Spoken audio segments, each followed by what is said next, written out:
రానున్న ఎన్నికల్లో తొలిసారి ఓటు వేయబోతున్న యువతకు తమకు ఎలాంటి నాయకులు కావాలో స్పష్టమైన అవగాహన ఉంది. నోటుకు ఓటును అమ్ముకునే పరిస్థితికి తెరదించుతామంటున్నారు. నియోజకవర్గాన్ని అభివృద్ధి చేస్తూ నిత్యం ప్రజలకు అందుబాటులో ఉండే నాయకుణ్ణే ఎన్నుకుంటామని ఘంటాపథంగా చెబుతున్నారు. ఈ ఎన్నికల్లో తొలిసారి ఓటు హక్కు వినియోగించుకోబోతున్న కొందరు యువతుల అభిప్రాయం తెలుసుకుందాం. కులాలు మతాలకు అతీతంగా 18 సంవత్సరాలు నిండిన ప్రతి ఒక్కరూ ఓటు హక్కు వినియోగించుకునే అవకాశం రాజ్యాంగం మనకు అందించింది. 326 ఆర్టికల్ ప్రకారం ప్రతి ఒక్కరూ ఓటు హక్కు వినియోగించుకొని తమకు నచ్చిన సత్ప్రవర్తన కలిగిన అవినీతి లేని నాయకుడిని ఎన్నుకునే అవకాశం రాజ్యాంగం అందించిన అపూర్వమైన కానుక. రాబోయే ఎన్నికలు దృష్టిలో ఉంచుకుని కొత్తగా ఓటు హక్కు వచ్చిన కొంతమంది యువతులతో మాట్లాడే ప్రయత్నం చేద్దాం. ఎలాంటి వ్యక్తులను ఎన్నుకోవాలనుకుంటున్నారు, వారి ఓటు హక్కును ఏ విధంగా వినియోగించుకోవాలనుకుంటున్నారు తెలుసుకుందాం. మంచి నాయకుడిని, విద్యావంతుడైన నాయకుడిని, ప్రజలు శ్రేయస్సు కోరే నాయకుడిని మనం ఎంచుకోవాలి. సీట్ ఎక్కాక ఎంత వెనకేసుకుందాం అని కాకుండా ప్రజల కోసం ఎంత సేవలు చేద్దాం అనే ఆలోచన ఉన్న నాయకుడిని మనం ఎంచుకోవాలని నేను కోరుకుంటున్నాను. నోటికి ఓటు అనేది కాకుండా ఓటు కరెక్ట్గా యూజ్ చేసుకోవాలి. నోటు ఎలా అంటే మనకి డబ్బులు ఇస్తున్నారని చెప్పి వీళ్ళ దగ్గర తీసుకుని నెక్స్ట్ ఇంకొకరి వాళ్ళ దగ్గర తీసుకుని అలా కాకుండా మనకి ఎవరైతే మంచి చేస్తారో, ఎవరైతే మనకి బాగా డెవలప్ చేస్తారో వాళ్ళకి ఓటు వేయాలని కోరుకుంటున్నాను. ఓటు హక్కు అనేది మనకి వజ్రాయుధం లాంటిది.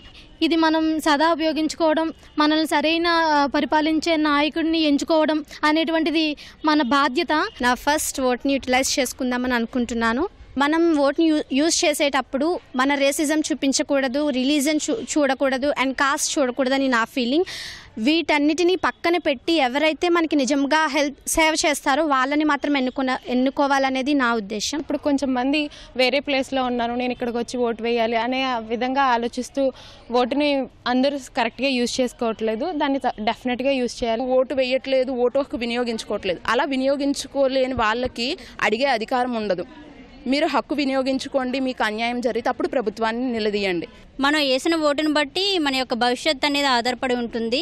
మా ఇంట్లోని, మా చుట్టుపక్కల వారికి కూడా డబ్బులు తీసుకోకుండా ఓటును ఖచ్చితంగా వేయాలని చెప్పి నేను చెప్తున్నాను. మనం ఎవరినైతే సెలెక్ట్ చేసుకుని ఎంచుకున్నామో వాళ్ళని ఇప్పుడు మనం కలవాలంటే కలవలేం.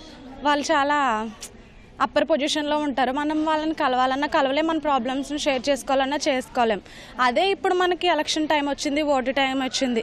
ఈ టైంలో ఎలా ఉంది, వాళ్ళే మన ఇంటికి వచ్చి మన చుట్టూ వాళ్ళు ఓటే వేసుకోమని మన ఇంటి చుట్టూ తిరుగుతున్నారు.